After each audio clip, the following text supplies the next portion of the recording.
Hello. Good morning, good evening, all from wherever you are. Welcome to important topic of the UKSL webinar series. Today is the 22nd one. It's quite interesting topic, and it is strained American dreams ಅಂತ ಹೇಳಿ. Today is also important thing for the session. The three people whom you are all seeing, we all belong to one of the uh, WhatsApp group called TP Balaga, which is around 15-20 people are there. And good that many people are joining the webinar series is 22nd one. And we are going to um, uh, get the information about the topic from our friend Mr. Gangadhar Annigeri. Before he takes over, I request fellow trustee, Mr. Arun Yadwad, to introduce our friend Gangadhar. Over to you, Arun. Thank you. Am I audible? Yes, very much. Yes, sir. ಎಲ್ಲರಿಗೂ ನಮಸ್ಕಾರ. ಕೆಲವರು morning, ಕೆಲವರು good afternoon, ಕೆಲವರು ಸಂಜೆ ಆಗೈತಿ. So ನಮಸ್ಕಾರ is best ಅನ್ಸೈತಿ. So ನಾನು ಮಾತಾಡೋದು ಸ್ವಲ್ಪ ಕಂಗ್ಲೀಷ್ನಾಗ ಇರ್ತೈತಿ, ಸ್ವಲ್ಪ ನಾರ್ತ್ ಕರ್ನಾಟಕ ಲ್ಯಾಂಗ್ವೇಜ್ನಾಗ ಇರ್ತೈತಿ. Topic is very passionate and interesting topic for me because Gangadhara Annigiri ಅವರು ನನಗೆ ಬಹಳ ವರ್ಷದಿಂದ ಗೊತ್ತು ಆಕ್ಚುಲಿ. ಸೊ ಹಂಗಾಗಿ ಇಷ್ಟೊಂದು ಮಾತಾಡ್ಬೇಕು ಅನ್ಸಾದಿತ್ತಿಲ್ಲ, ಇದನ್ನ ಒಂದೇ ನಿಮಿಷ ಹೆಂಗ್ ಕ್ಲೋಸ್ ಮಾಡಬೇಕು ಅದು ಒಂದು ಚಾಲೆಂಜ್ ಇದೆ. But I will do my best to do justice to this role of introducing my today's guest speaker Shri Gangadhar Annigeri. So Gangadhar Annigeri sir ಬಗ್ಗೆ ಹೇಳ್ಬೇಕಂದ್ರ ಅವ್ರ ಜರ್ನಿ ಬಹಳ ಹಂಬಲ್ ಹೇಳಕ್ ಸ್ಟಾರ್ಟ್ ಆಗಿತ್ತು. Actually humble in the sense is from simple middle class family from ಹುಬ್ಳಿಯಾಗ ಬೆಂಗೇರಿ ಒಳಗೆ ಮನಿ ಅದ ಅವ್ರದ್ದು. ಅವ್ರ 3 ಬ್ರದರ್ಸ್ ಇದ್ರು, ಒಬ್ರು ಸಿಸ್ಟರು, ಟೋಟಲ್ 4 ಜನ ಇದ್ದಾರೆ. ಅಂಡ್ ಆಮೇಲೆ ಅವ್ರು ನಾನು ಜರ್ನಿ ಎಲ್ಲಿಂದ ಸ್ಟಾರ್ಟ್ ಮಾಡ್ತೇನೆ ಅಂದ್ರೆ BSc ಫಸ್ಟ್ ಅವ್ರು ಡಿಗ್ರಿ ಮಾಡಿದ್ದು PC ಜಾಬ್ ಇನ್ ಸೈನ್ಸ್ ಕಾಲೇಜಲ್ಲಿ 1983 ಅಲ್ಲಿ. ಒಳ್ಳೆ ಮಾರ್ಕ್ಸ್ ತಗೊಂಡು ಪಾಸ್ ಆಗ್ತಾರ 1983 ಅಲ್ಲಿ. ಆಮೇಲೆ MSc ಮಾಡ್ತಾರ 81 ಜಾಬಿನ್ನು. ಆಮೇಲೆ ಇದಕ್ಕೆ ಹೋಗ್ತಾರೆ MSc. Please go on mute please, ದಯವಿಟ್ಟು. Okay, disrupts my flow. Can you please go on mute? Shall I start, Raj? Okay. Yeah, please. Okay. So Karnataka ವಿಶ್ವವಿದ್ಯಾಲಯ ಧಾರವಾಡದಲ್ಲಿ MSc ಸ್ಟ್ಯಾಟಿಸ್ಟಿಕ್ಸ್ ಮಾಡ್ತಾರೆ ಸರ್ ಆಗಿನ ಕಾಲಕ್ಕೆ. Even today we know that how important is mathematics and statistics for IT professional. So important the underlying core subjects. Sir ಅವಾಗ statistics ಮಾಡ್ತಾರೆ. ಆಮೇಲೆ as usual ಸ್ವಲ್ಪ job search ಮಾಡ್ತಾರೆ 83 ಆನ್ವರ್ಡ್ಸ್. ಸ್ವಲ್ಪ KLE ಅಲ್ಲಿ ಎಲ್ಲ ಮಾಡ್ತಾರೆ, ಬಟ್ ಯಾವ್ದು ಸಕ್ಸಸ್ ಆಗಲ್ಲ ಆ ಟೈಮಿಗೆ.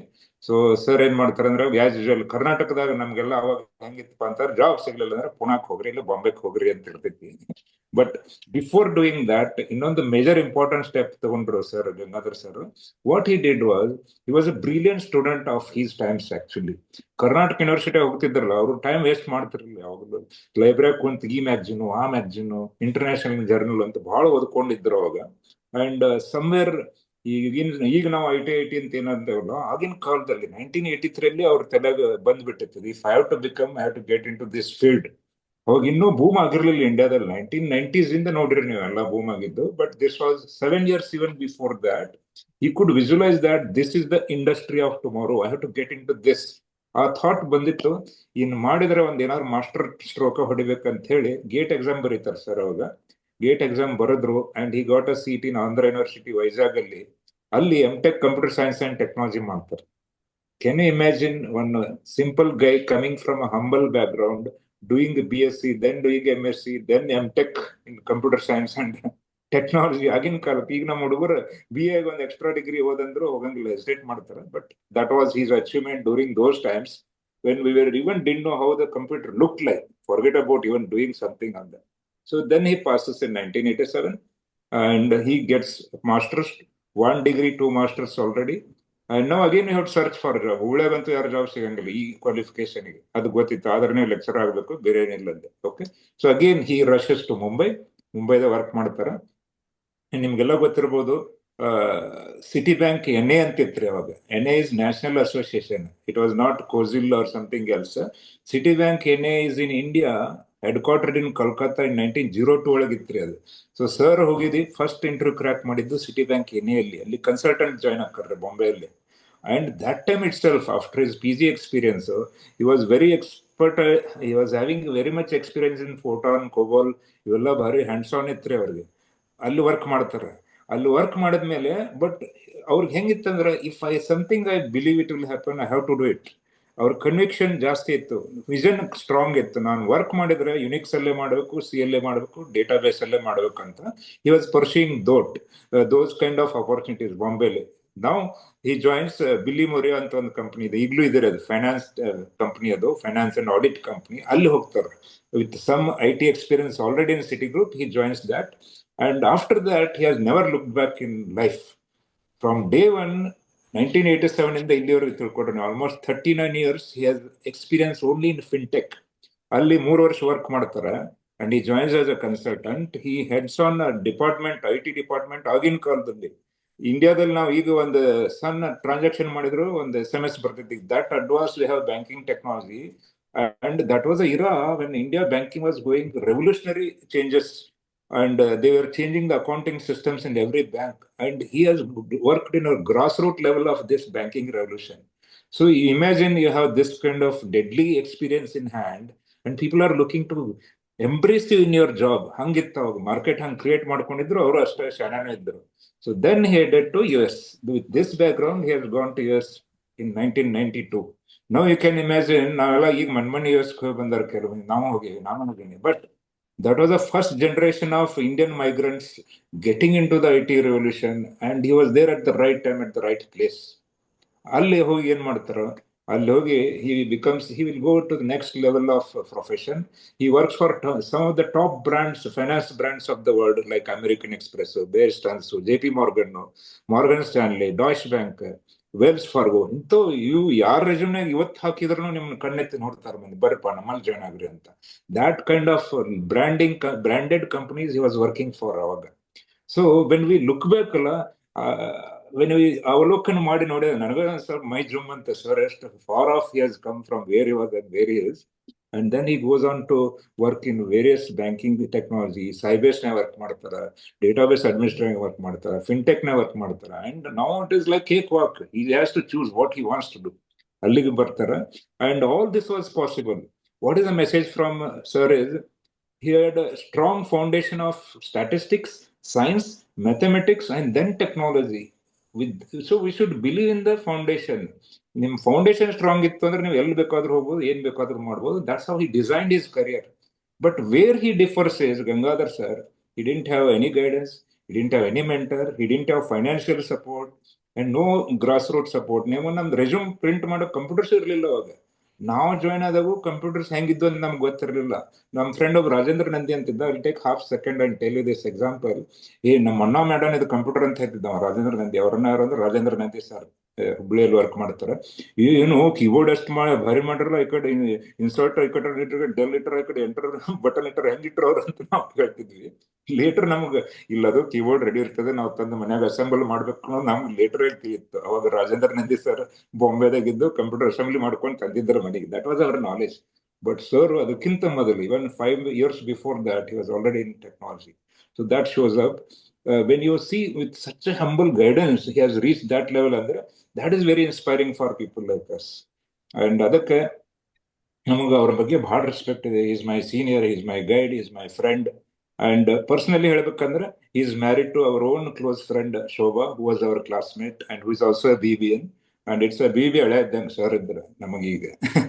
ಅಂಡ್ ಅವರಿಗೆ 2 ಮುದ್ದಾದ ಮಕ್ಕಳು ಇದ್ದಾರೆ, ನೇಹಾ ಅಂಡ್ ದಕ್ಷಾ ಅಂತ. Neha is already working, Daksha is doing Har under graduate or post graduate.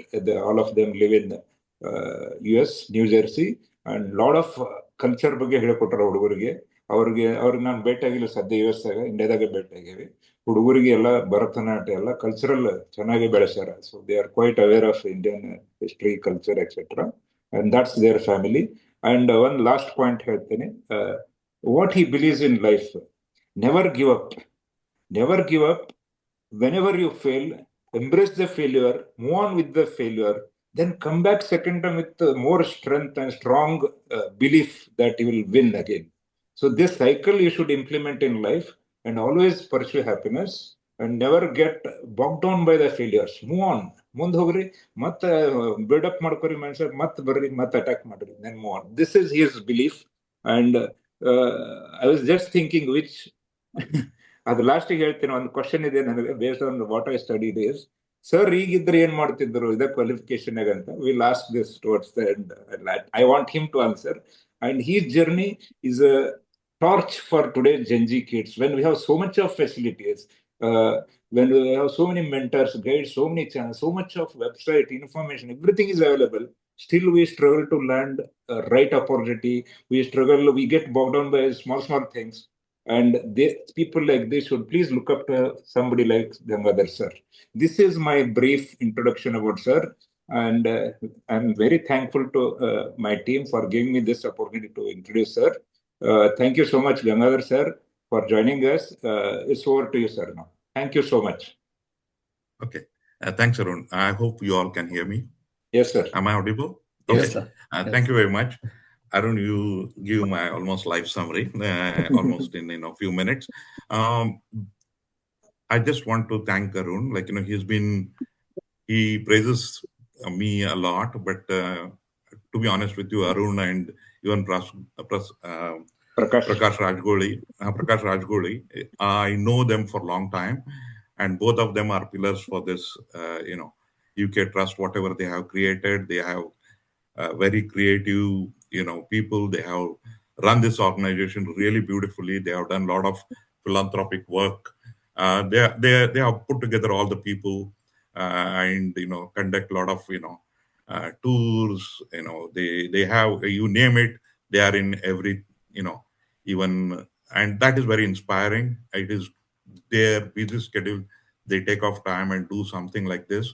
I admire that. And with I definitely think they have a lot of creative ideas and better communication skills and things like that. But it is Arun, I know he's going to praise me a lot because being a good friend of mine. So don't take everything what he said. There are few things true. Yeah, I strongly believe without trying, don't give up. Try. If you fail, it's okay. At least you tried. And once you fail, don't think this path is closed for me. Don't even ever think about it. You just have to get up and you have to try again. Of course, when I said pursuit of happiness, having come from a family, I always believe that my pursuit of happiness will go through street where there is money. So that is the reason most of my career I was worked in finance industry where there was money, and I don't have any guilt or anything to admit. I do say money is also a very important tool for us in modern day living. So it is not. It is you should acquire and you should have enough for you to live comfortable life. There is no need to go beyond that. So without further delay, I am going to start my presentation. Let Yes, me sir. go and yeah, and we'll talk if time permits later on. So but it's in the best interest of time. uh,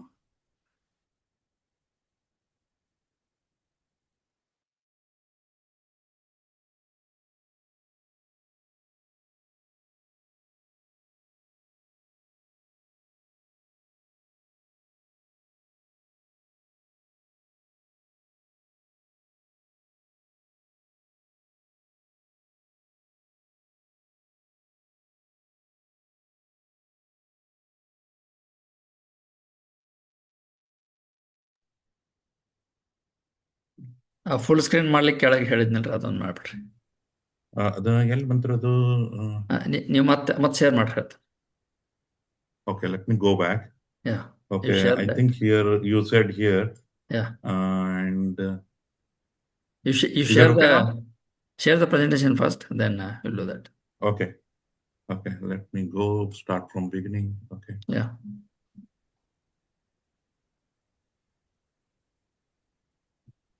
No, it won't come there actually. I can't be able to go back there now. ಇಲ್ಲಿ ಕೆಳಗಡೆ share ಅಂತ ಇರ್ತದೆ ನೋಡ್ರಿ, ಇದು ಇದ್ರೊಳಗೆ share up arrow mark ಇರ್ತದೆ ನೋಡ್ರಿ, ಅಲ್ಲಿ ಹೋಗ್ರಿ. ಅದನ್ನ hide ಹಾಕಿರ್ತೈತೆ. Let me Yeah, here I see it. Share. I don't see that app aroma. ಅಲ್ಲ ನಿಮ್ಮ ಇದ್ರೊಳಗೆ ಪಾರ್ಟಿಸಿಪೆಂಟ್ಸ್ ಚಾರ್ಟ್ ರಿಯಾಕ್ಟ್ ಶೇರ್ ಅಂತಿದೆ ನೋಡ್ರಿ ಕೆಳಗಡೆ. ಚಾರ್ಟ್ ಶೇರ್ ಅಂತ ಐತೆ ನೋಡ್ರಿ, fourth. I can't see that, Arun. Upgrade slides. Participants icon ಆದ್ಮೇಲೆ ಐತೆ ನೋಡ್ರಿ.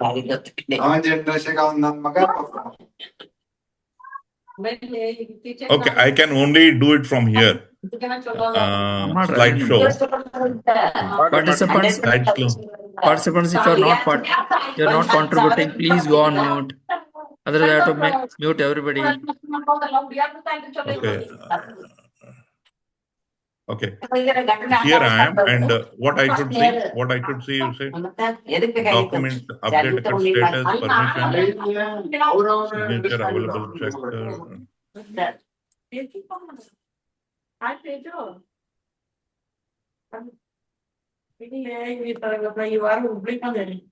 Last time the other type matter. Yeah, I'm here, but somehow it is not coming. Wait, sir. Wait. I'll tell you.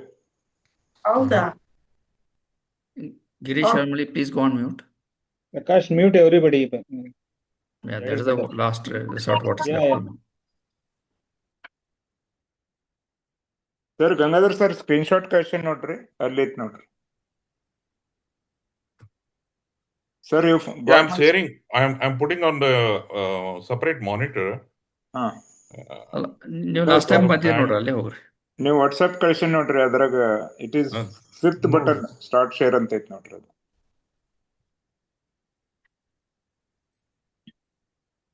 Okay, 5th button ಬಂದಿತ್ತು. Last time ಬಂದಿತ್ತು, ನೀವು ಮಾಡಿದ್ರೆ ಅದನ್ನ ಬಂದಿತ್ತು. ಅದೇ ನಾನು ನೋಡ್ತಾ ಇದ್ದೇನೆ. ಬಾಟಮ್ ಹೋಗ್ರಿ, ಮೈಕ್ ವಿಡಿಯೋ ಬರ್ತೈತಲ್ರಿ. 3rd is chat, 4th participant, 5th is start share ಅಂತ. Or you send the PPT, I'll share it, sir. Okay, that's what I will do. I will mail it to you. WhatsApp ಮಾಡ್ರಿ ಇದ್ರ, ಇಲ್ಲಾಂದ್ರೆ anything is fine. No, I will mail it to you. That is the best, easiest way. Okay, sure, sir. You send it.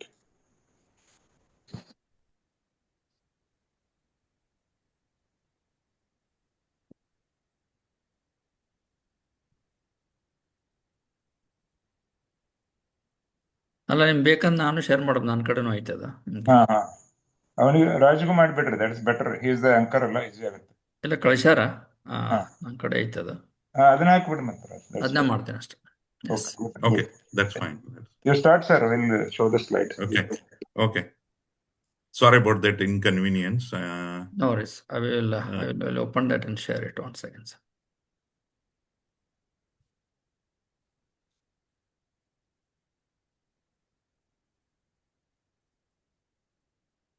So I will share. The host, ನೀವು hello ಮಾಡ್ಬೇಕು ನನಗೆ share ಮಾಡ್ಲಿಕ್ಕೆ. Okay, whenever it comes, I will definitely. Yeah, just allow ಮಾಡ್ರಿ. ಎಲ್ಲ ಬರ್ಲಿಲ್ಲ ಅದು ನನಗೆ ಕೇಳಕ್ಕೆ. The host is not allowing sharing for this meeting. ನಿಮ್ಗೆ it didn't come. I'll just say okay, somewhere it pops Raj, up. make yourself main control. Take control and do it. Host ಅನ್ನು ನಾನೇ ಮಾಡ್ಕೋಬಹುದು. Okay, ನೋಡು. ಹಂಗ ಮಾಡಿ. Let sir speak and you show it. That is better.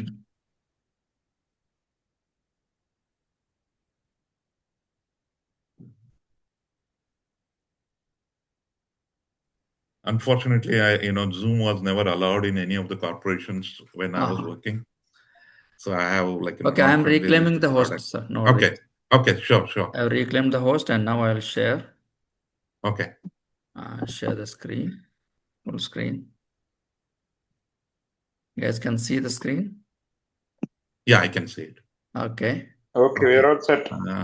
Yes. Okay, that's good. You can start from the beginning, the first slide. Yes. Yeah, I put it. Yeah. Okay. Yeah. Good evening, and just want to thank you all for joining this webinar. Thanks to Arun and Prakash for, especially Prakash was the one who pushed me to, do some presentation. So I thought, I was thinking the topic where it can be useful to many, to every especially parents and students who are thinking of, coming to America to pursue their dreams. I thought I will update because a lot of changes have happened in last maybe 10, 15 years. And recently, last couple of years, we have been not able to keep track of the changes. So many have happened. So let us move on to the next slide, Rajguru. Yeah.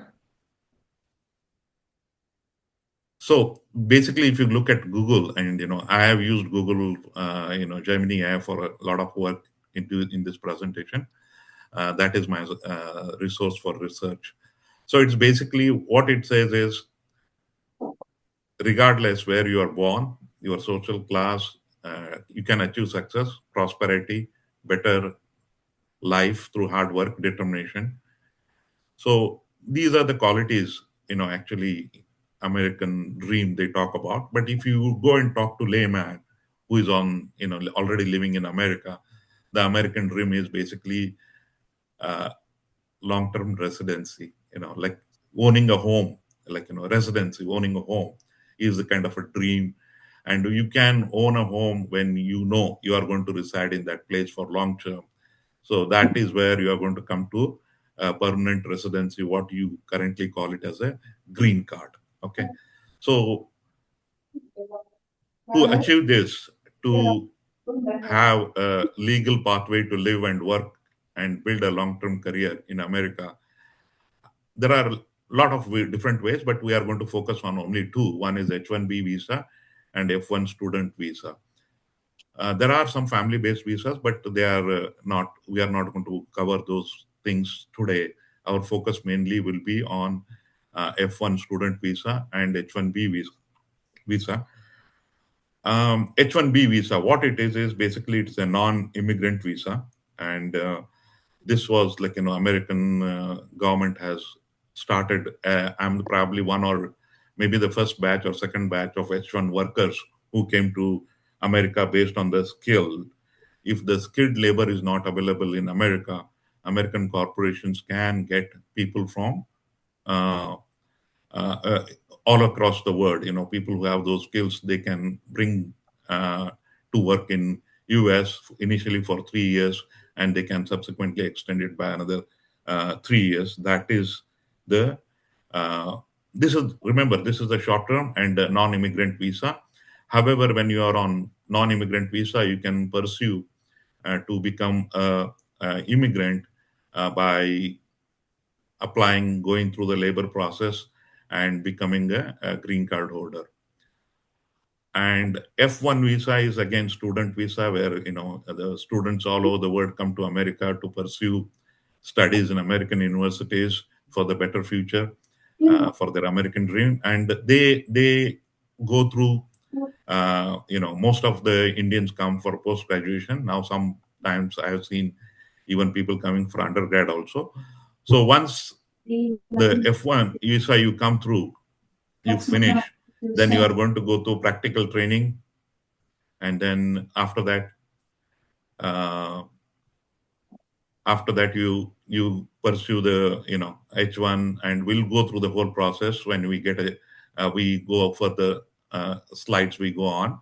So Rajguru, well, let's go to the next one. Next slide. Okay.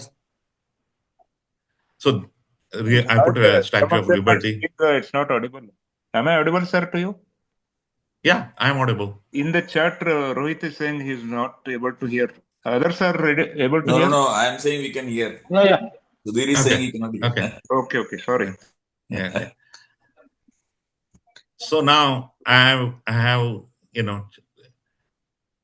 we are going to talk about new reality of American dream. Okay, what is a new reality American dream is, we are going to talk now. And here I have put this golden ticket and shared dream. So the two new concept I'm introducing here is the golden ticket. It is like basically when you have seen somebody coming on H1, or somebody's coming, getting onto student visa, coming here for higher studies. It is pretty much like, the path of migration has been clearly defined. You go for studies, you then use your practical training visa to get into corporations, and go through immigrant H1 visa, and then finally get the green card. working for corporations. So share, it is golden ticket because of the opportunity is going to create it for the person. And it is a shared dream because the entire family is involved in this, especially if you are looking at a student visa, because coming over student visa requires a lot of resources, especially financials, finance, and other support also you need it. So we'll evaluate those, and we will also see what have been changed. That is very important because we are going to talk about the what recent changes have took place. Yeah, please move. Okay, now this is what it is, why it is golden ticket is because traditionally it was like global exposure, career stability, and those things. But if you're coming on student visa, it is like you can see your life saving. Your parents are investing in you, they are selling their property, taking mortgage, education loan you are taking.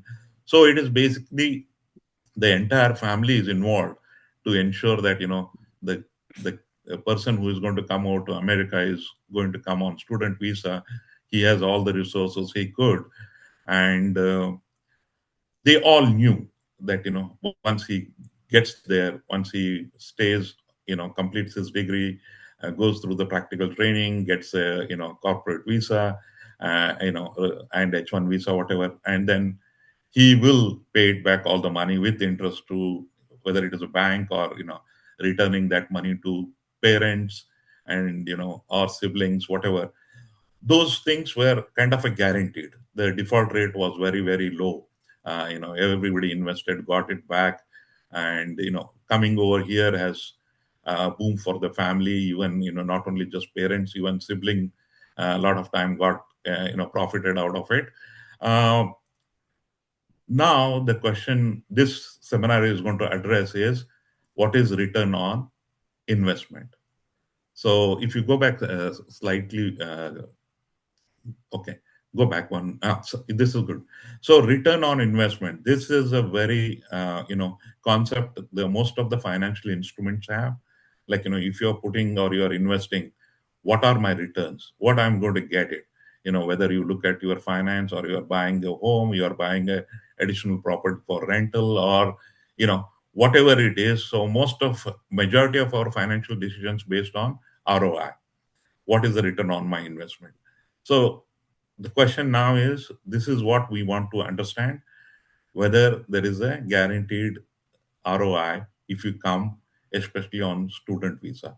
So that is what we are going to address. And one more thing I forgot to say, if you have any questions, you can ask me, but my suggestion is stay till end.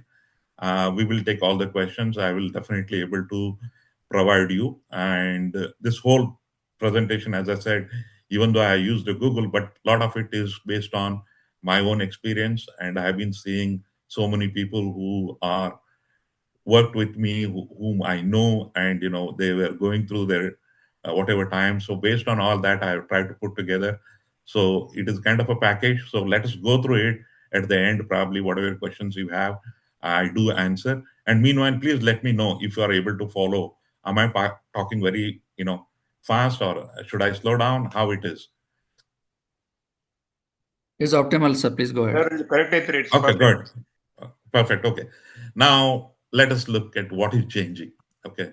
The landscape is shifting. Okay. It is happening because, it's like it's bound to happen. The, changes we cannot avoid in life. They are going to come whether we like it or not. So what is new reality for the student visa? So let us look from financial point of view. Now the schools demand you the full funding because they no longer have the financial aid to give. This is mainly, the inflation caused by COVID. A lot of, things went, not only people health it caused, it also caused disruption to supply chain.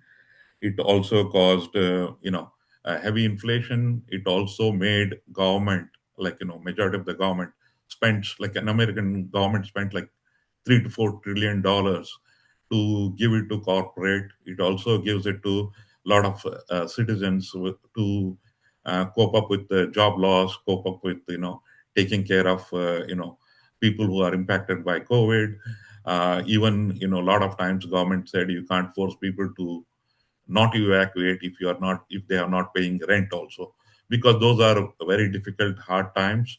So government did spend a lot of money, and it also give corporation a lot of money not to let people go. They wanted to people be employed, and a lot of people a lot of us work from home.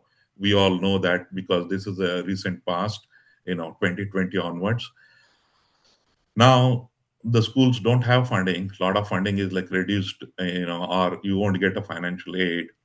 And also, when we deal with the visa, I will bring up another point. We'll talk about it, when we get there. There is no campus, on-campus work or off-campus work permits. We'll address this, why this is happening. And the third historic thing is the rupee dip. Rupee, almost every day you see it. It is going down, 11% down, 10% down for the year.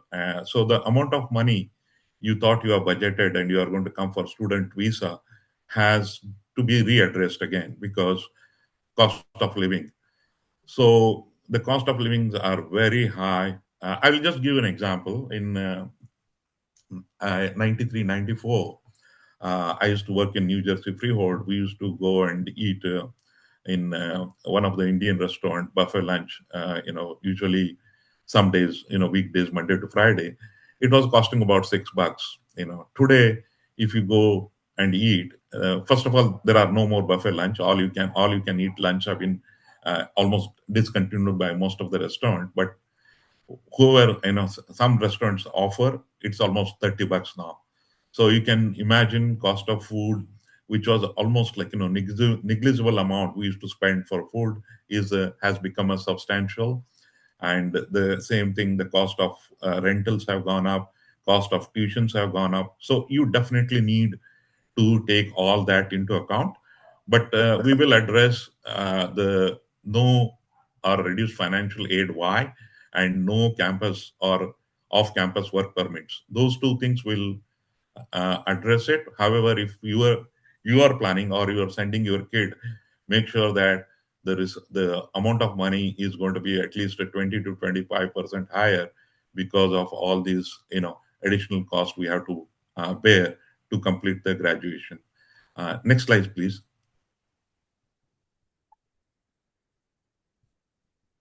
Prakash, or next slide. Next slide. Okay. Now, this is a visa or legal requirement. This I'm talking September 15th, 2026. Just imagine, these are going to take effect pretty soon for the student visa. What is going to happen is, let me explain a little bit, background, how the student visa used to work earlier. So you probably have about a year worth of money, and you apply to American schools. You come to America, and then majority of decisions you make is with the school only. What is called as a I-120 form, where the school designated officer used to manage a lot of it. So sometimes you get office hours tutor, you get to work on campus, you get to work off campus, based on your need. It was a very flexible system, so that and also, even though I said 4 years cap, if you come for masters, it's a 2 years cap. However, if you don't get a project to work on during your OTP, that is like optional practical training. When you are working, you don't get your H1 visas. All you could do is go back to the school and say, you know what, I'm going to enroll to another master's degree, or I'm going to enroll to another PhD degree, and keep on trying your H1 visa, or keep on trying your practical training part of it. So there was absolutely no restriction. People who came for master's degree, they continue to stay a little longer, continue to pursue both OTP as well as work authorization. They were able to manage. When they cannot, they were able to switch back to again student visa. All these things were happening without any any issues. So it's because you are just dealing with the school officials. Usually, you meet those people in person, try to convey them, and majority of the people and school administrators are very cooperative, so they were able to go through that process and able to stay. And even in the third or fourth attempt, they got H1, whether it is lottery system or it is a first come first basis, whatever it is, they move to the work side of it, and they can discontinue school at any given point of time. So that was the real flexibility which has been going to be taken away. That is going to be the real one of the major issue. Now, who is going to do that job? It is going to be done by the US Citizen Immigration Service. That means as soon as you complete the graduation, now instead of, if you have to apply for OTP, that is optional practical training, you got to go through the US Immigration Service. And you have, like, I believe 30 days time to get the authorization. If you don't, then by default, you have to kind of leave. That is what is going to be the impact starting September 15th onwards.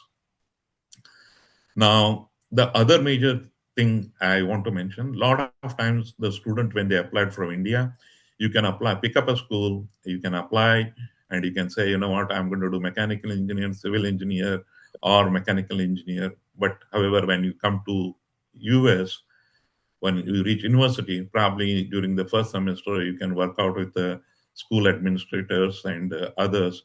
You can switch the major whatever you want. Whether you want to do finance, you want to do computers, you want to do something else. So whatever is, like, something is in demand. If you see from the your seniors advising you, go for this, robotic studies, or go for AI, go for data science, whatever it is. So you will be able to do it without any issue. But now you cannot change a thing. It is considered that your visa has been given for this particular major, especially for the master's degree.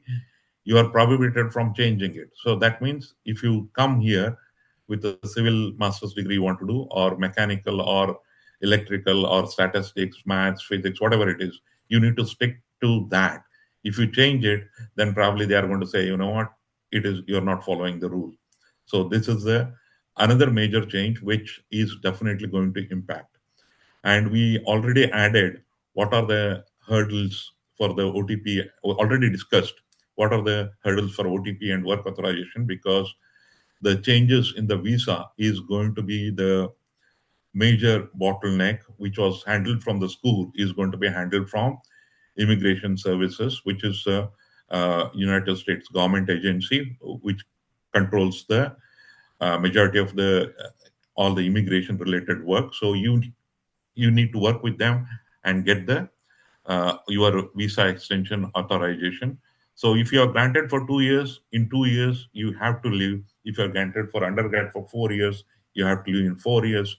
If you are going to be here for PhD, you need to complete your PhD, and then you need to again follow up. So in short, there is no change allowed for student visa people to change the subject or to change the uh, uh, uh, school or anything like that. It's all has to be done with the approval from the immigration services instead of school services, which is going to make it things complicated for the students, and also it is going to create a additional hurdle uh, for them. So this is I think one of the most important change. Definitely, if your kid or you are the parents attending this and your kid is planning to go for higher studies, please make note of these changes. Okay, and I'm not discouraging them not to come to US. Yes, you can come to US. Your kid can come to US, study only for the study purpose. Make sure that you have enough resources for him. Don't expect any return, because the chances of getting returns are almost zero. Loan payback, I would recommend anybody taking the loan coming to study. I would say if you have enough wealth, you are wealthy, you want to come and study, go back to India, run your family business, or you want to go back and work for Indian corporations and things like that because you have a master's degree from America, you may feel you have an edge over other people in the interview. Definitely, you can go for it. The schools are, probably admissions are going to become much more easier because a lot of students are dropping out. According to recent this one, there is about 30, 40, 50, 60% of the kids have dropped out. Okay. So let me go to the next one. Next slide, please. Prakash. Now, what are the career challenges? Participants, if you are not contributing, please go on mute. Otherwise, I have to mute everybody. Okay. Now, career challenges. This is very, very interesting. Now, I know whatever visa rules we discussed, it is not just for India. Okay. It is for US. It is for everybody who is coming to US for studies. These are general rules. So Raj ಒಂದ್ type ಎಲ್ಲರನ್ನು ಇದು ಮಾಡು, mute ಮಾಡು please. ಅವ್ರಿಗೆ ಹೇಳಿದ್ರೆ ಅವರು Mallikarjun sir mute ಮಾಡ್ಕೊಡ್ರಿ. Mallikarjun sir, Rohit sir, RSS ಅಂತ ಯಾರಿದ್ರೆ ಅವ್ರು please mute yourself. Okay. Please cooperate. Don't disturb. There is a serious topic being discussed. We need your help here, please. Okay. So thank you. Here's the thing, what are the student visa career challenges? So as I said, the whatever rules have been made, it applies to everybody. I don't want people to think, oh, it is against India and something like that. No, it is not. These are the generally applicable to everyone who comes as a student. Now, what about career challenges? First career challenge is going to be the local competition. Okay, here is some interesting statistics you all should note. First thing is people who came in first batch like me or the next 10 years who will come, their kids are already born and brought up here. They went to high school, they are going for colleges and things like that. They are also graduating, they are US citizens, they need to get the jobs. They have kind of a automatic priority because they don't need to go through H1 or any other process, which is very straightforward because they are born citizen over here. So it was not there before when I came. Hardly any people came from India before me, and even if they come, they were not into IT because IT had not gained that popularity those days. And the two statistics I want to share is one, we are only about 1% of US population, 3.6 million or so, about 360 million people. We are hardly, less than, around 3 million, 3.5 million, 1%. And if you go and look, we are taking 17% of higher learning seats in, best of the best universities, whether it is Harvard, MIT, you name it, all Ivy Leagues. This is the average they have taken. 1% of Indians, we are taking about 17% of the seats. What does that mean? Suppose if you went to study in NYU, and there are 100 seats for computer science, then you can expect on average 17 of them to be Indians, kids who might have born and brought up in America. So there you go. The people who come for higher studies, of course, a lot of people do the undergrads only. They pursue masters if they feel further doing it, but a lot of them do definitely try to do the undergrad. And the other statistics I want to share is the average. I mean, this is a census figure. You can Google it also. The average Indian family income is 3 to 4 times higher than the average American family income. What does that indicate? We are all working in high tech areas. We are working for large corporations. Majority of the people are working Amazon, Google, you name it. A lot of these companies we work, and those companies really pay well, and people are making sure that kids also follow the track. They are going for medicine, they are going for pharma, they are going for IT, whether it is AI, data science, whatever it is. So those two statistics itself will indicate, and the third one I don't have to say because majority of the Indian parents strongly believe their kid has to excel in academically. He or she has no choice. Okay, they have to complete, be in the top few percentile or few percent top of the class, and they need to go and they need to academically there is no compromise in majority of the Indian homes in India, and probably we carry those genes here also, and it is part of our DNA to ensure and push the kids, go for it. There is a no let off as far when it comes to academic achievements. Now, when I say internship, here also the COVID played a major role. Earlier, a lot of corporations used to have internship, like last starting 2020, the internship vanished because majority of us were working from home. When we get somebody on the internship, we definitely want to guide. We want to extract work from the person. Want to teach the corporate culture, how to behave, work, and learn in corporation. That is missing because the students cannot get the internship, and as I mentioned earlier already, the COVID supply chain disruption has caused indirectly, directly inflation, which is like substantially higher. The cost of living is high. The apartment, a two-bedroom apartment, which I used to pay probably 800-900 in 2000 or 1995, 96 in New Jersey, probably you won't get it for two and a half to 3,000. They have gone up like three times more, and of course kids share their apartment with the others, but still per cost sharing is also gone up so substantially. Uh, I discussed about COVID government spending. They spent a lot of money, and they have to really have cut some budgets for university research. Today, like what earlier what government used to do, they want to do some research, they will sponsor it and they give it to all these universities, and universities, whether it is a biology, whether it is a computer science, whether it is like any other projects they wanted, they used to fund a lot of these research funding, and the professors used to get those fundings, and they used to hire people.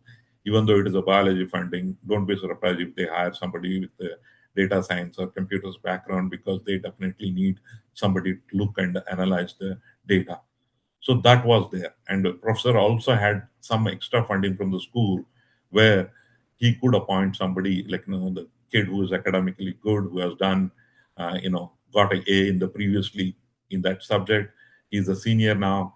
They can hire him for the office hours. Office hours are, basically people who don't know. It's an hour where dedicated an hour where you can go. You don't have need an appointment. You can just show up, ask the questions, whether it is related to homework, whether it's something you didn't understand during the class. So you can go and get clarification. If the student, you are not happy with the office hour student clarification, who is your senior, you can always go back to the teacher also, or he can coordinate with the teacher and get the clarification.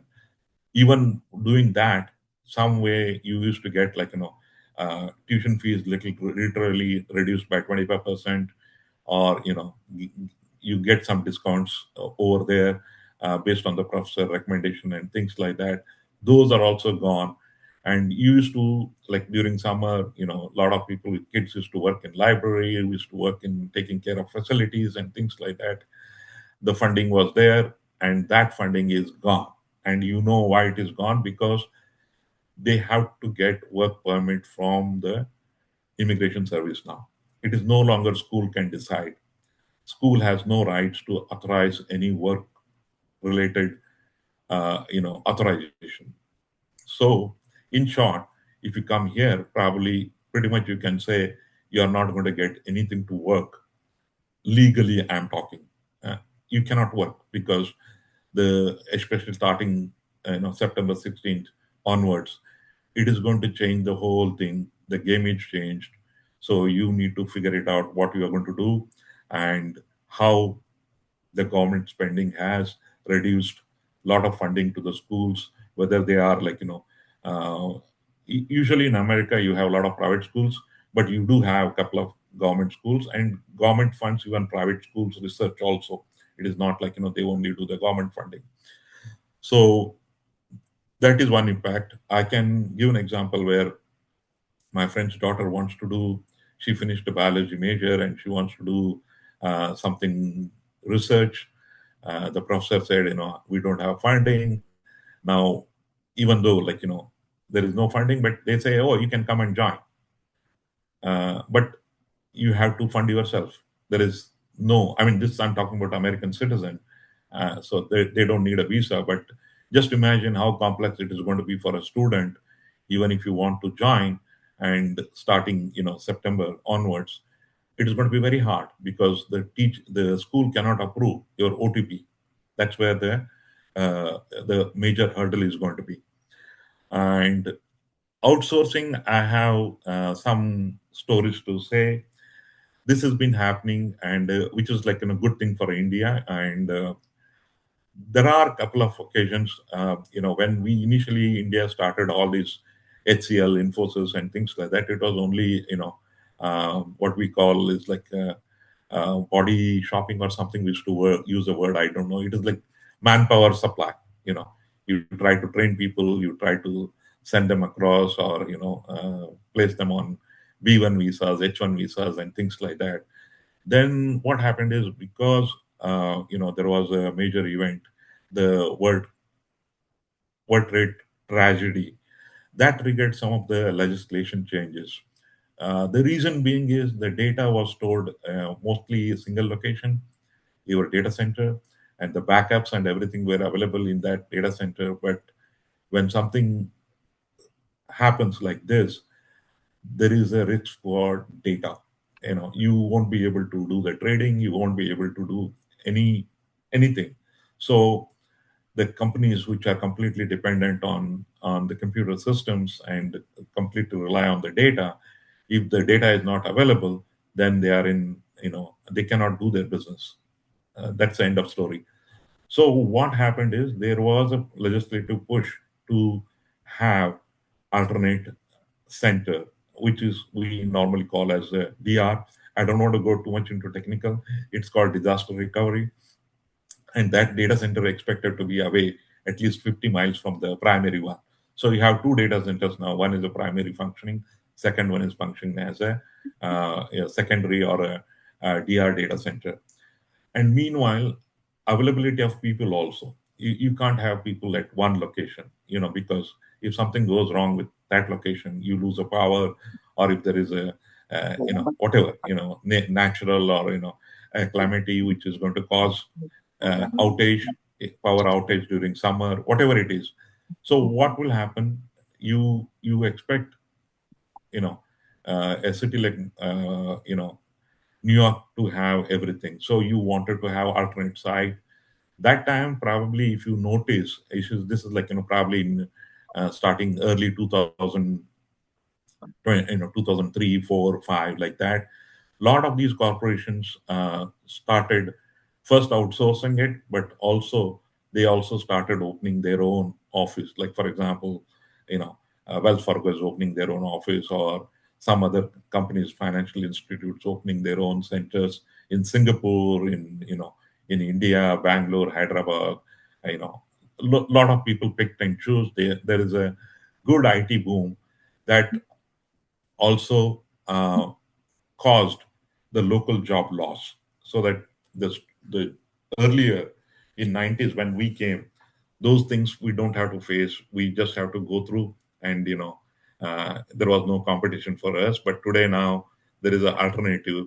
If something can be done from any other cheaper location, corporation prefer to do it. What was like a resource, human resource kind of companies, now they are taking full-time projects.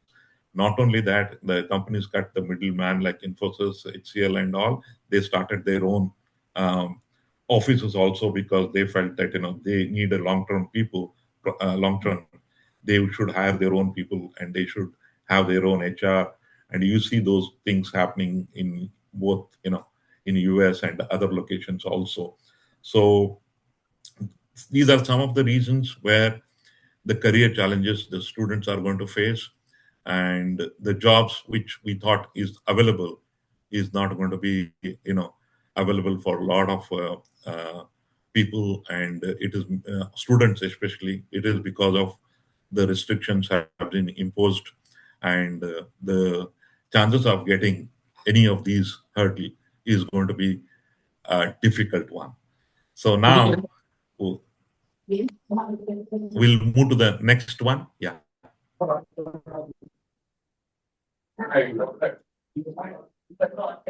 Okay. Raj, you're the host. Please mute all of you. ಏನೋಣ ಅವ್ರನ್ನ unmute ಇದ್ದವ್ರನ್ನ mute ಮಾಡಂದೆ. You have the control as host. Mute all Okay. ಮಾಡ್ಬಿಡ್ತೇನೆ. Now, ಒಂದು ನಿಮಿಷ ಸರ್, mute all ಮಾಡ್ತೀನಿ. okay. Okay. Then I will allow you to.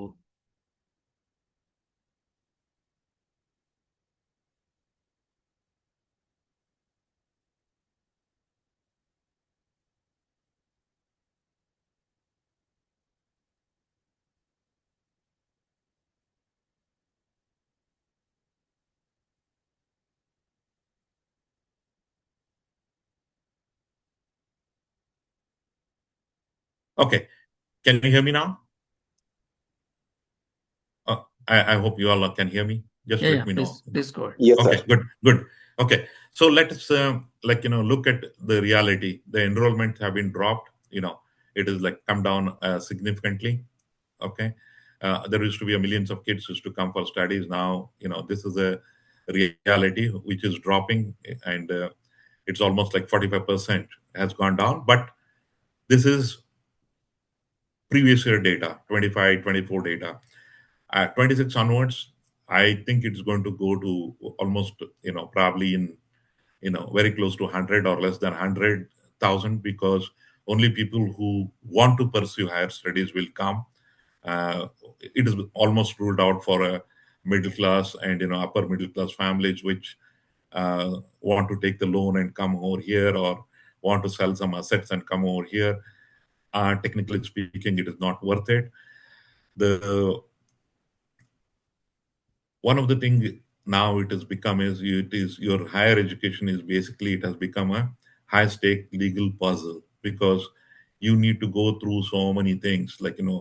First step is when you go to consulate, there itself is you have to plan it a lot. Okay, make sure that you have a complete and full funding. I recommend at least another 10 to 15% extra, so that in case our currency fluctuates, in case inflation goes up, you are fully covered to complete your education, and mentally prepared to go back to India, because the chances of you getting work authorization or OTP are reduced if the rules as stated by US Immigration Service, if they are implemented, it is going to get much, much, much harder to go through. And maintaining your status legally was a piece of cake when the school managed with the I-20 form. Now it is no longer true. You need to reach out to immigration services, which is, as I said, manages not only just students, it manages all services related to immigration, whether it is a family-based immigration, whether it is H-1B, or you name it, everything is controlled by them only. So these are the issues, for the student facing. And we can go to the next slide. Let us see.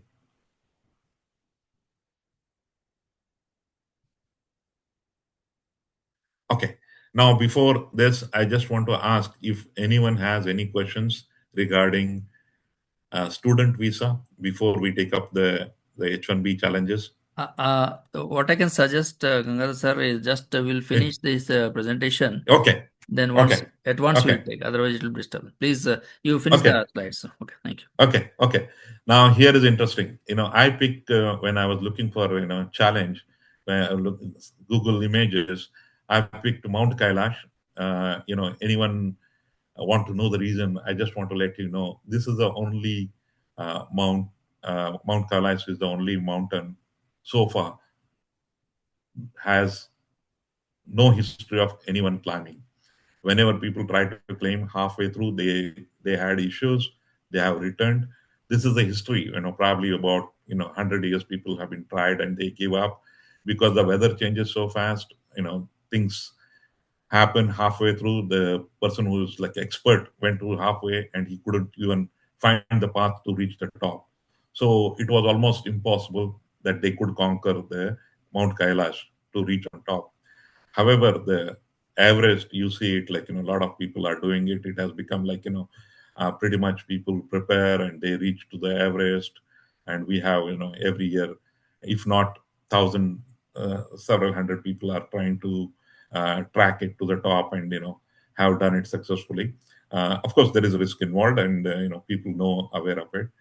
So that is the reason I picked up Mount Kailash. It is like first hurdle is if you are coming through student visa, you are going through all that. Let us see if you get onto H1 visas, what kind of impossible tasks you are going to face. And, that is the one reason I wanted to convey. Let's go through the H1 now. Okay. Please, next slide, please.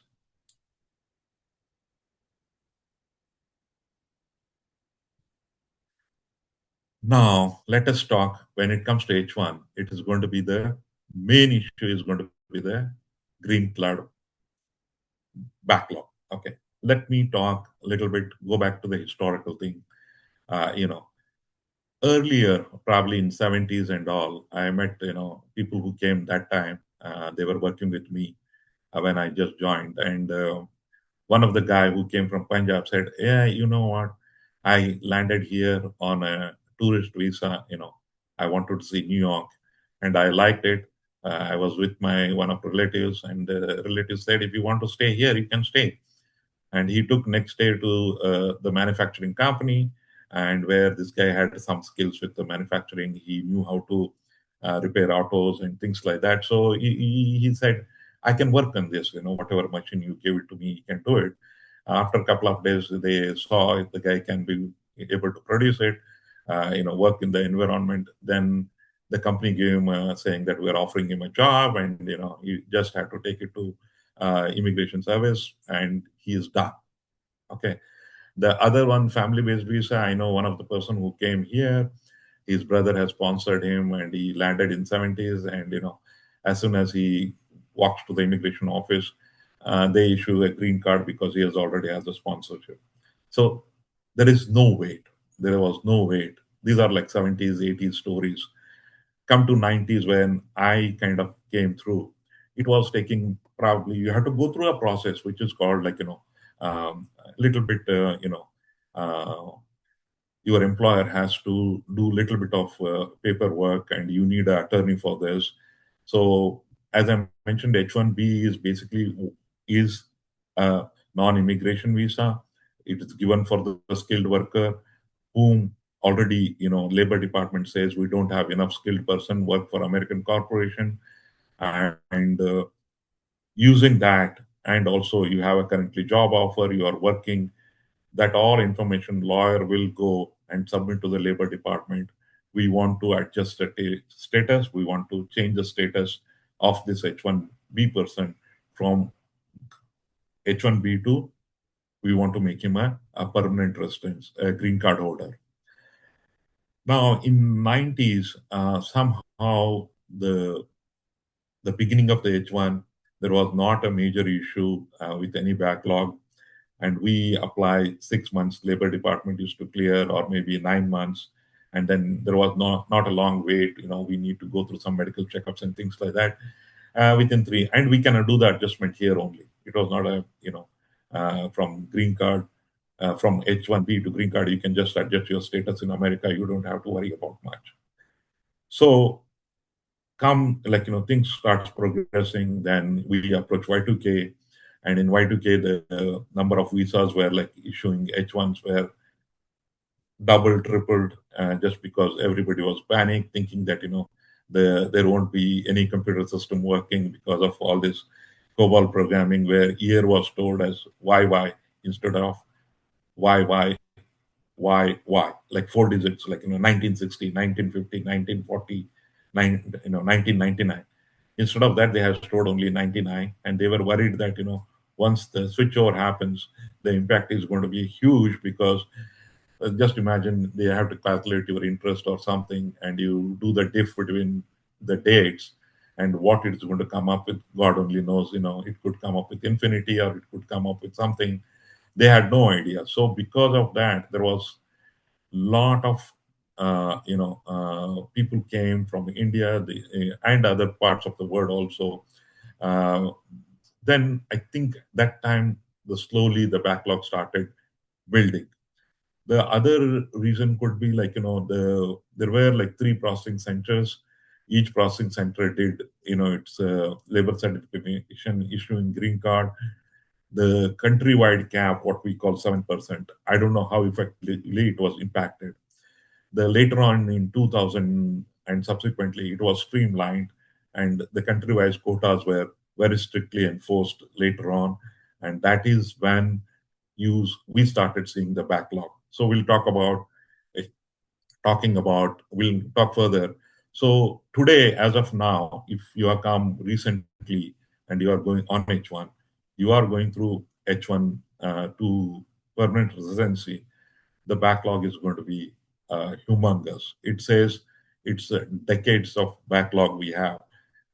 This is because the simple statistics to compare, I mean, like all of you know, the majority of H-1B visas up to 70,000 is taken away by the Indian IT professionals. Whereas every year you are getting about 7% quota for your green card. So there's already 10 times delay. Every year there is going to be a 10 times delay, even if you assume that, not everybody is going to pursue the green card, 10% drops off, goes back, or 20% drops off, go back. Still, we have 40 to 50% of the people who'd like to stay back, call America as their home. I know a lot of people have gone back also, but it is the it is individual thing. But because of job loss, somebody can go because they want to take care of their parents, somebody wants to go, or because some people say, what, I have everything to at home, I don't need to go, I will just go back, I worked out 3 years, 6 years. Or the company may say you can take your project and go back, you almost get paid similar to what you are getting paid here. So a lot of people have taken those offers, they have left, they have gone, but still substantially people remained back. They want to pursue their career, they want to stay back here, they want to they like the environment, and they want to be here. So you can imagine, even if it is like 5 times, 6 times more, every year passes, there is a 5 years delay. If there is in 10 years, the delay could be, 50 years delay. That means you're talking about somebody is coming at 25, 26, 27 on H1, 27 years old on H1, because H1 required some skills. It is not like you can come as a fresh graduate. You need to have work experience. Once you have work experience, you will spend like 3, 4 years in India. So then you can imagine the chances of you getting is very, very hard. So even what is happening is like some of the people who used to work for me has a lot of difficulty because their kids are turning 18 and they were not able to get their green card for them. And this is, I'm talking about people who migrated with the children. You are on H1B you came along with your wife and kid. It's a different story if a kid is born here, because then he's he or she is by birth has a citizenship right. Okay, that is also, they are looking into it, whether they should grant them or not to grant them. That is a story for another day. We'll discuss if any changes happen. Probably we'll can review that whenever it happens. I can have another presentation for that. But bottom line is, if your kid is not born here and you are not able to get the uh, green card before they turn 18, that means your kid will be considered for all admission international student. He has to move to F1 visa. He has to go through the same thing I explained. He has no choice, but he has to go through immigration. He has to get the work authorization. There is no dependence visa at 18. or at 21, I believe, 21, the kid will lose. He is a independent. Once he becomes independent, that is exactly when they are trying to graduate. Now they have to go through all this, what the international student go. And I already explained the backlog. And once you lose a job, it's only 60 days limit.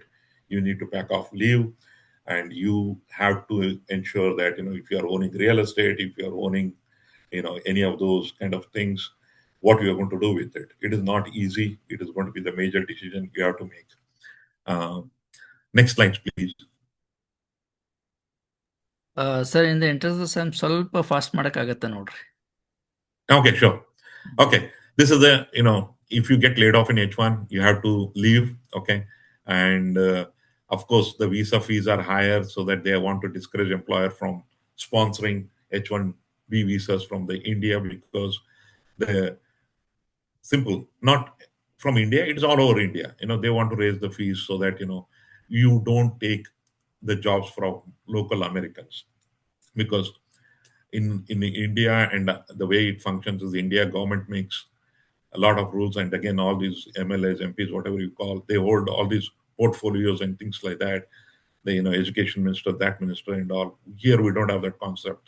The concept is Congress makes only law, and the law implementation will be done by the different department, and you deal with that department. And people who are citizen, they can approach their what we call member of we call um, senate senator, and we also call Congress.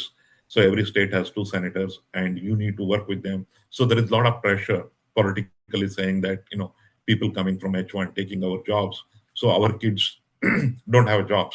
We need to stop this. Only way we can stop is, we want to put a heavy fine or fees on H1 visa, and we can take that money, try to invest in our own kids' education. So there are a lot of the process going through, and a lot of changes are happening. So that also will discourage from the people hiring and there is a job security. Go to the next slide, please.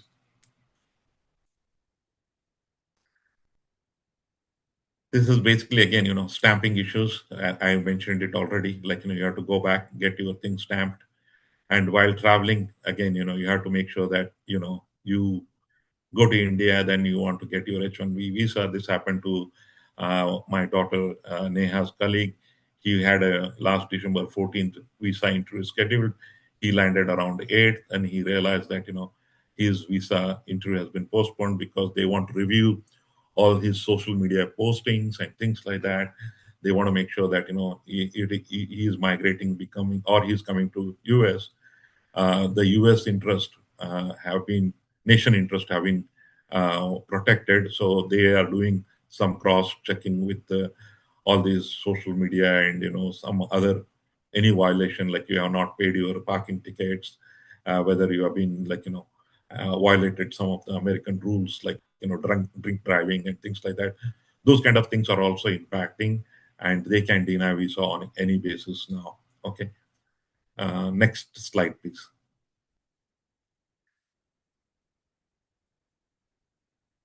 Okay. Uh, we already went through most of it. Let's go to the next challenge. 1, 2, you can go down. Those we are already covered. Okay, here is emotional cost. I want to let everybody know, especially people who have come on student visa. I've been spoken to a lot of student visas, because a lot of people know me forward saying that, oh, try to get my kid an internship, try to get my kid this. The rules have been changed. The major American corporation will not hire anybody internship if you don't have right to, you're not authorized to work. This is some major change, because they have local resources so much. They get so many people who applied who are like local citizens. The HR has no time to go through this and get you a work authorization through their attorney, which is like, cost them money and time. So, and also, if OTP is gone, and even if you're OTP, the companies doesn't want to take you because your H1 cost, looking at H1 cost and things like that, they will say, you know what, I don't want to train you. Anyway, you are going to leave, or if you don't get visa, then the 2 years efforts, whatever we put, is not going to come back to us. So there are a lot of questions and a lot of things going through in corporate HR. The changes are happening. Some has been written on the wall, some are not written, but the impact is very clearly visible. I see the students not finding any internship, and I can count almost every year I get like at least 3 4 people forwarding me the resume, calling me saying that, oh, help us and do this, do that, but nothing much we can do about it. So what happens is the kid always, if you doesn't find a good paying job in OTP, when I say kid, it is both boy and girl. I'm not distinguish anything over there. They are going to do a lot of work in restaurants, some company which is doing some delivery, this that, some work which pays very little, and they're trying to hang on to it, saying, yeah, I'll try to manage it. There is a hope I will get H1. There is a hope I will, work for American corporation. It is not that they are lacking any skills. It's unfortunately the landscape has changed now. So what will happen is the kid is already going through stress. If the parents have taken a lot of loans, they are all under stress. This is going to take a toll. And recently I read, some people, made really wrong decisions. Instead of going back, they ended their life, which is really unfortunate, loss of life. So I would suggest parents and others to be more considerate. If the student is already here, he is trying, it is just a struggle. They cannot cope up with the environment, and nothing is going to work. Don't go historically. Oh, 10 years ago it was good, 20 years it was good. Yeah, immigration path those days was very clearly defined. How to manage, how to approach, how to come to America, how to study, how to get the OTP, how to get the H1 visa, how to get a green card. All those things were very clearly defined because that was a boom, IT boom. And now we are kind of seeing it other way happening. um, I would suggest look into possibility of sending it to Europe or Netherlands. I don't recommend even Canada, because Canada is not have great high paying jobs. Their economy is like much more impacted, and it doesn't produce the same level of IT jobs what America used to produce long time ago. And also you have to deal with the weather, whichever city you get. Some part of Canada is in winter is almost 3 months, 4 months, 5 months. You don't even step outside the outside your home because of snow and cold weather. So if you are willing to put up at that, probably look into it. UK is like almost pretty much is like in the same level. When I was like came in 92, 93, UK was one of the major financial hub, like along with the New York, and Germany, Hong Kong, and probably Singapore. I would name Japan, Singapore. Now today UK is like pretty much is like not that great economy. It is having a lot of difficulty. They are not able to cope up. They are I was kind of there on business trip to UK, and I noticed the stress over retirees. I noticed again, people who are working in the IT feeling the pain. The job loss is also a lot in UK. Getting the green card or getting the approval for the work is going to be harder over there. So I would still suggest, if you want to come to America, come, but be prepared that you may not get anything in return. Europe is a better option. Australia and other places are better option, but again, nothing guaranteed. I would suggest, like if you are borrowing and coming for studies, please do not do. How about H1B? H1B is very clear. You don't have to invest. Your corporation is going to pay for you. Yes, you come, take work experience, be mentally prepared that if there is something goes wrong, I will go back. I will restart my career in India, because that is bound to happen. America is a place where, if I say the New York City where I spent majority of my time, has a simple policy. Your boss doesn't have to give you a reason why he's firing you. He doesn't have to give you a severance package. You will be let go because it's what is called employer at will. He is offering you a job at will. If you do not meet his or your boss expectation, the corporate expectation, whatever it is, you are out of the job same day. You don't have to say, "Hey, I worked 10 years, what you're doing to this to me." No, this is a hire and fire is a standard procedure in America. A lot of people may not realize. And once, if you get laid off, be prepared to leave the country in 60 days, unless otherwise you are going to find another job. So those are the things I would say.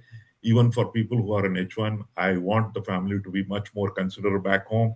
As long as here also in US, it is not. They are really struggling with. Instead of struggling, I would say they are coping up with a lot of stress because they are walking on the edge. They have to worry about their visas. They have to worry about the job. They have to, also, there is a high expectation. Sometimes, like, we are typical people. We make comments without looking at or knowing what other side people feel. If someone goes back on H1, people make so many comments and things like that. A lot of people are not prepared to handle that kind of a stress. So I suggest that be considerate, because recently who have come on H1, I would say their life is very challenging here in America, just because of a lot of things I explained to you. So let's move on to the next frame. Yeah, possible actions. Yeah, next one you can go. So parent actions, you choose the degree, and you have like 4 years limit, and you definitely do the networking, push your child to do the internship or things like that. Start planning from the beginning. If your relatives work for some corporation, find out whatever you need to do, networking and things like that. Again, we talked about financial buffer, because contingency funds are needed, because you're not expected to get. And most important thing is, like, you have to give the same weightage to your academic grade as the immigration rules. Now, one of the things this, Gen Z, or, you have seen this, people who talk everything and put it on, on internet, using bad language, saying that, whatever it is, if you make such remarks, even though you have a freedom of speech, but however, how it is used by others is going to determine. American corporations try to ensure that their workplace is really, a good working environment. They don't want people who can use, um, a poor language, or abuse somebody, insult somebody, just because they can get some, hits for their, or subscribers hit, or whatever it is. So the social media also is very important. If you're coming as a student, and if you're on H1, just ensure that what you post, if somebody put yourself in the someone else's shoes, what if that person, how he feels, whether you are saying it to political officials, we are talking about immigration, you are talking about citizens. We don't want to kind of go and blame the entire system or people who are managing it and things like that. That is beyond our control.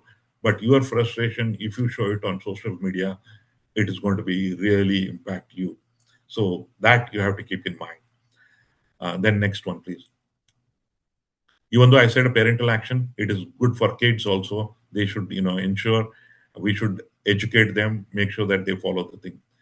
In conclusion, let me go to the conclusion part. Okay, academic excellence is no longer enough. Okay, you have to have some strategy. You need to understand the rules. You need to work around. You need to understand the changes happening day to day. Use the real world data. You want to pursue your dream. That is for the student visa. And for H1 also, I have some suggestion. Probably it was like, you need to do a lot of networking, keep your, LinkedIn resume up to date, pursue the latest technology, make sure that you are having a cordial relationship with your colleagues and your boss, especially your boss, because every year there will be review. Make sure that you are exceeding or meeting your expectations. Volunteer for extra work. Yes, you have to do extra 2 hours, 3 hours work per day. Go for it because you need this job. You need to stay in this country. You need to maintain the status. That is the suggestion for H1B. Again, I said, also mentally be prepared because you don't want to, come to know that you have something and, you have to leave and then it is not acceptable, especially if you are going to have children who are grown up here. Just imagine if your kid is in 8th standard, 9th standard, 10th standard, when they are preparing to go to college, if you gets laid off, what you are going to do. So those are very important thing. And earlier it was easy switching the thing from H1. I have seen people going to student visa, enrolling to the student visa, staying here for 2 years, looking for the job, doing their degrees. The visa status is maintained because the school has issued I-20, whatever that. So now you are want to switch to H1B to go to student visa. Good luck to you because there is no such thing. The school cannot approve it starting from September 16th or whatever I said. So that is going to be the thing you all have to pay attention. Unfortunately, even I didn't know much. One of the reason I decided to pick up this topic and talk because I get to talk to so many people. People ask me question as if I know all the answers. Like you, I don't keep every day up to date status. I got my green card in probably 96.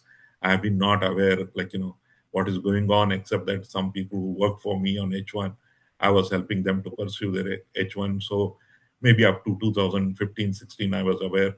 But last 9, 10 years, I have no clue.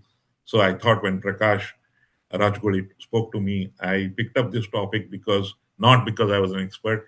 I thought sometimes it's a good idea to learn and try to teach someone so that you end up doing your research.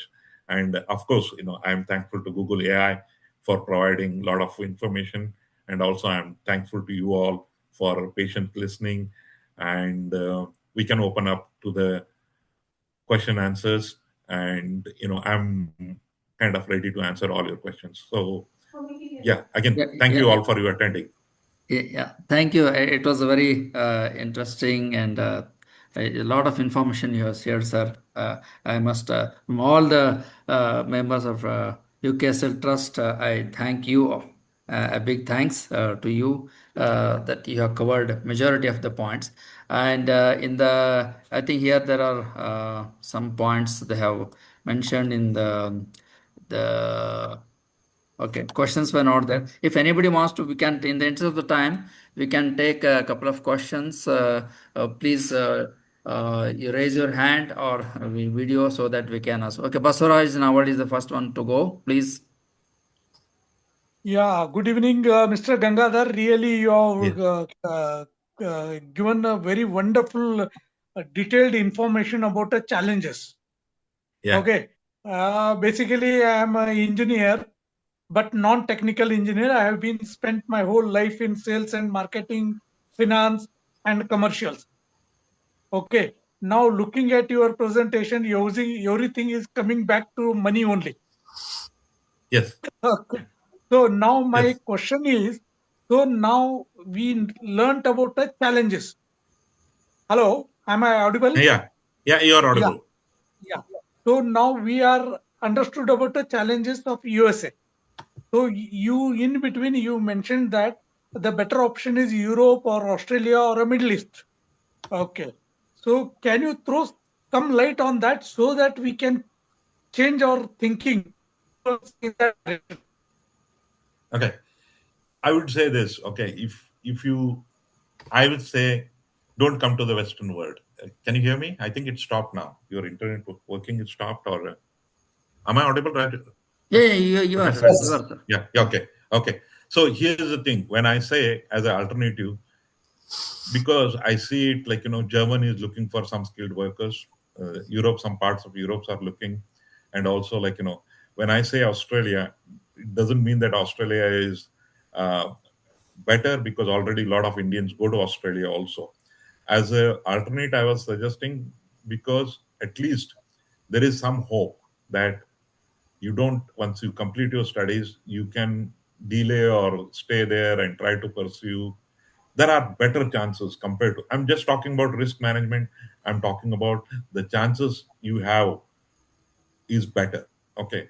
And I do think, like, especially the students who are in India, who are completely focused on academic, I do want to say, like, if possible, take off some time, schedule, learn some other languages, especially people like, in Germany.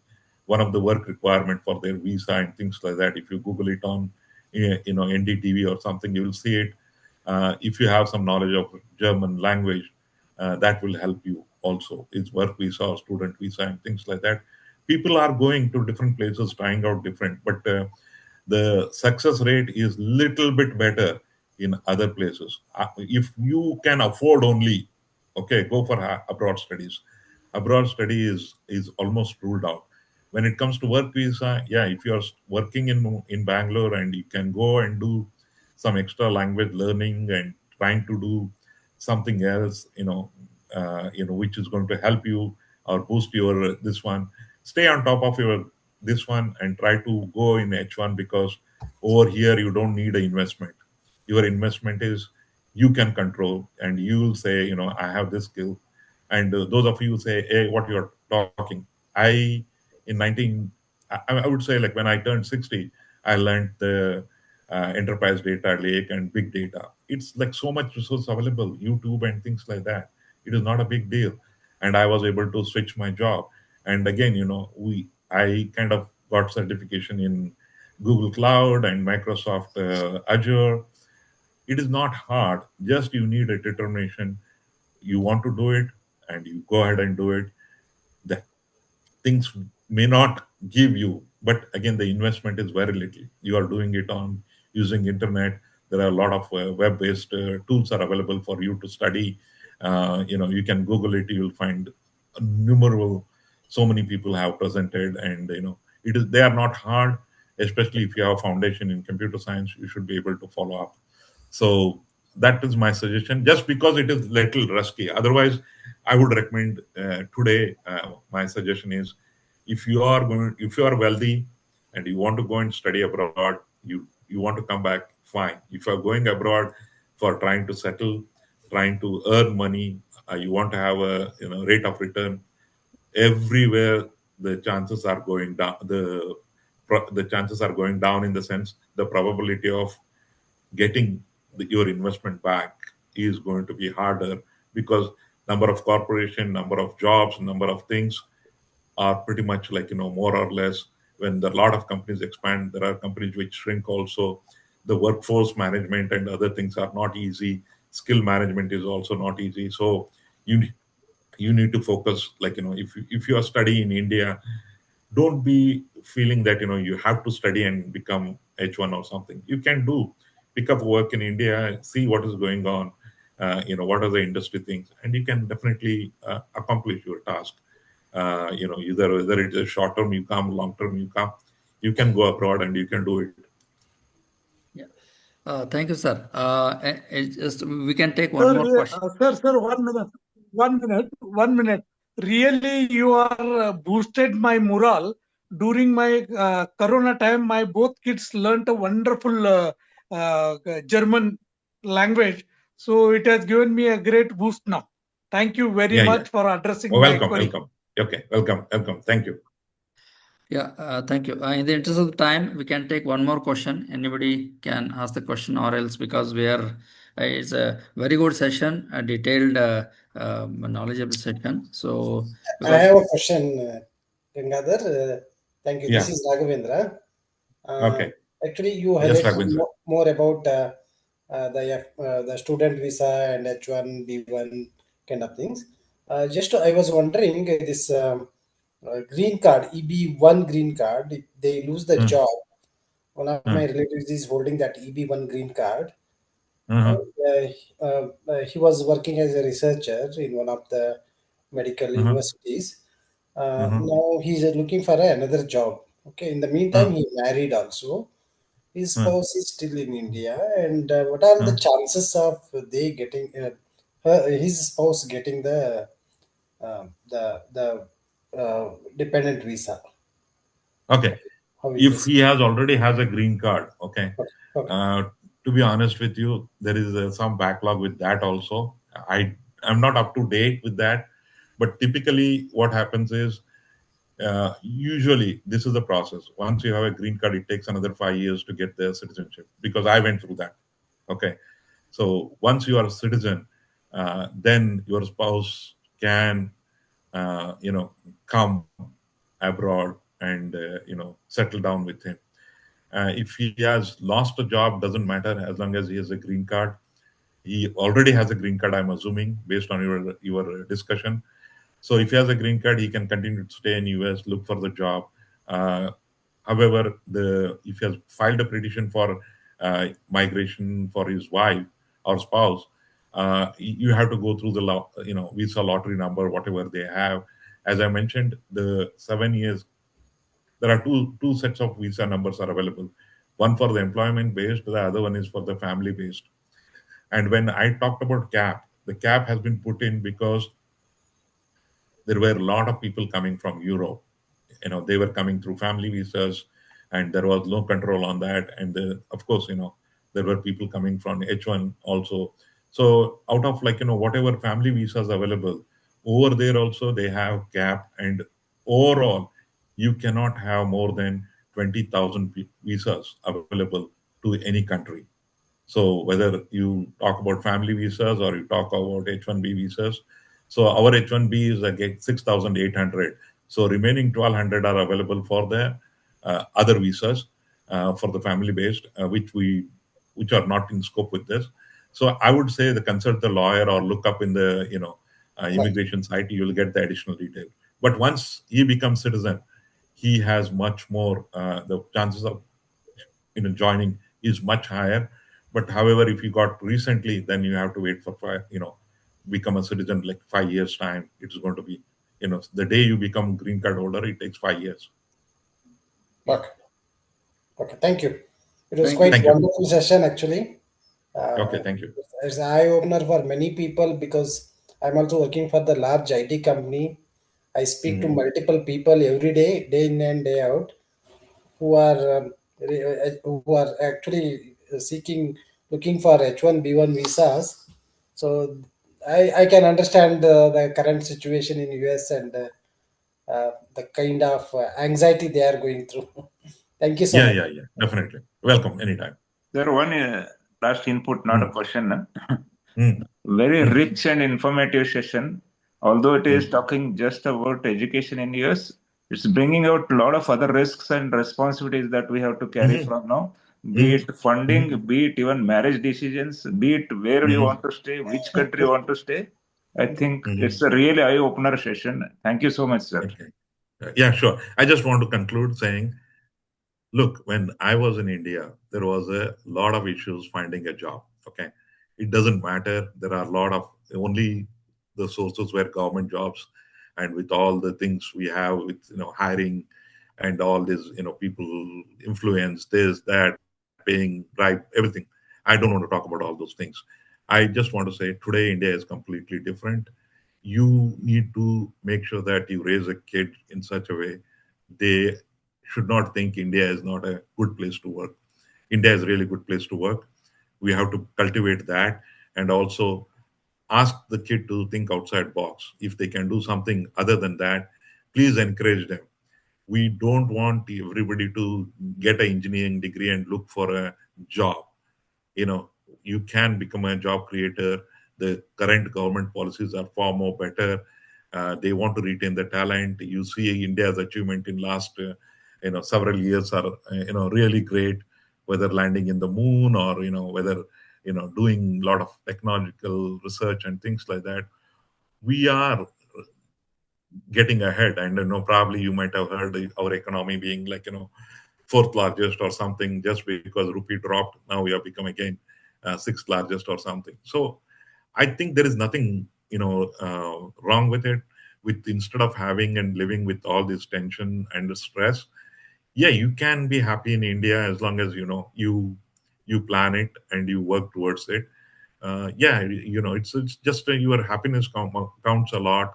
There is no point in taking stress, which is ultimately is going to be the is going to determine your health, and it's going to determine your wealth. And sometimes you may work hard and create all this wealth, and if you don't have health, what are you going to do with it?